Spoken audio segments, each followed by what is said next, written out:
I am true blue. As a member of this diverse community, I am a valuable contributor to its progress and success. I am engaged in the life of this community. I'm a recipient And a giver.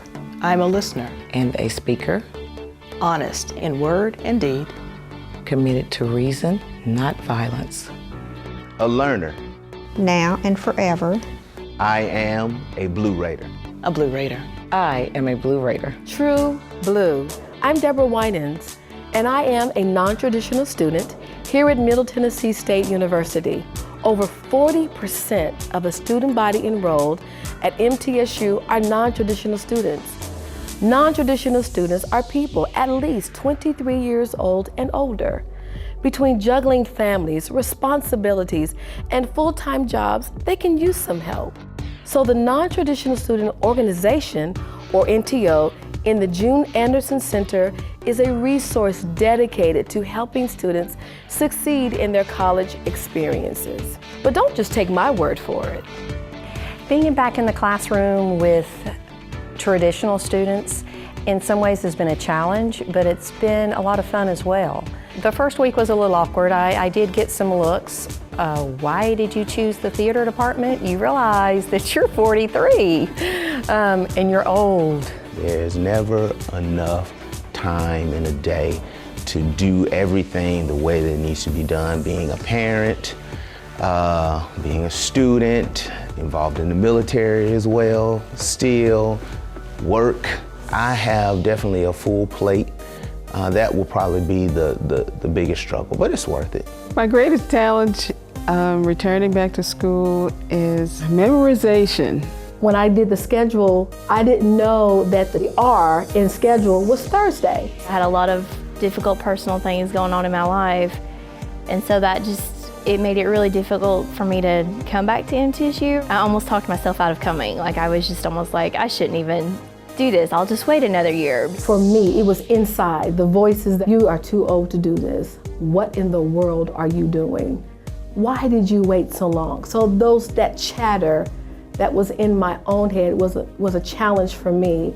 So I had to come to a point and say, that's enough. And then with my support system, I had people around me constantly telling me, you can do this. I have a lot of support at home with my husband. My oldest two children are able to help carpool and get the youngest back and forth to activities. I've always told them, I want you to go to school, I want you to get a degree. But it's one thing for me to tell them that, it's another thing for me to model it as a parent. NTO offers a variety of things.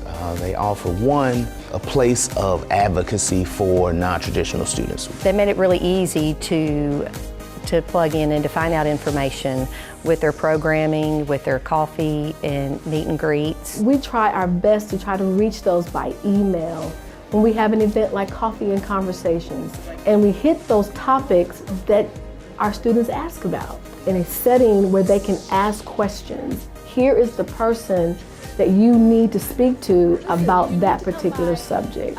The Non-Traditional Students Week, where we have multiple events going on. Our Family and Fun Day. And Family and Fun Day is a time that you can just relax. Your babies can run around, have fun. We have spacewalk, slip and slide, even the big kids get on it. It's just a time for everybody to chill out and get to know each other as well. And it's just a time for us to say thank you to the families. There's lots of scholarships handed out. I think that's really beneficial because adult learners do sometimes have financial issues with going back to school. And just creating an environment where people who aren't the norm in school have a place where we can kind of hold each other up, lift each other up, encourage each other. It was great not just being by myself. Like, I actually felt like I was with someone, that someone was actually there to help me. One of the things that I enjoy with my job is being able to be that access for our faculty and our staff. For instance, MT Engage is brand new on our campus, right? One of the things that Dr. Hoswally came to me and said, I want to reach out to our non-traditional students because I feel like they just really don't understand what MT Engage is really all about. Of course, we can hold a forum. She was able to talk to a group of students because really they were thinking, this is extra work we got to do as an undergrad. I really don't have the time. And so with that forum, now we're going to do some focus group with our non-traditional students on how faculty and staff can better engage that group of population of students. I was about redeeming the time. So I have gotten the opportunity to meet the legendary civil rights activist Diane Nash. When she was here, I was able to sit on a panel and talk to her and ask her questions. I'm proud that I didn't give up on myself. After the first week or so, I knew I could do this. Like, I didn't psych myself out and go home. And I'm really proud of my GPA. I've been on the dean's list ever since I've been here. One of my greatest achievements is caused our family, my own immediate family, a bond, a greater bond, that we're all doing this together. Some of our success stories that have come out of non-traditional student organization is Kathy Creel. Not only did she come back to school as a single parent after a divorce, and she found the Junior Anderson Center for Women and Non-Traditional Students, and then she helped found the Non-Traditional Student Organization and really came up and really provided the support, not just for her to be a part, but then also to give back. Now, not only does she have her undergrad, she has her master's, now she's working for our university in the Career Development Center and still giving back to students.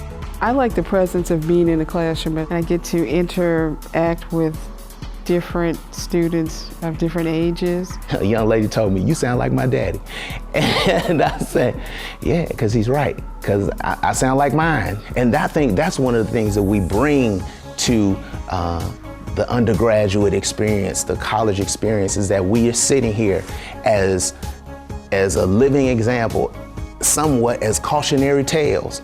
The advice I would give to a person returning to school is to be open, to hear and to learn and to see things a little different than 10, 12, 15, 20 years ago. Just do it, just jump in. I know it seems scary, but do it, and you won't regret it, because you're changing your life. It's never going to be the perfect time to go back to school. It's about investing in yourself. It's about investing in your future. It's not as scary as you think.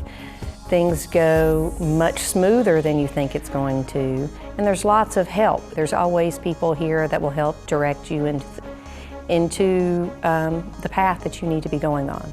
Take advantage of it all, and know that at any age you can go back to school, whether it be in your 40s, 50s, even in your 90s. We're here, we're relevant, we are True Blue.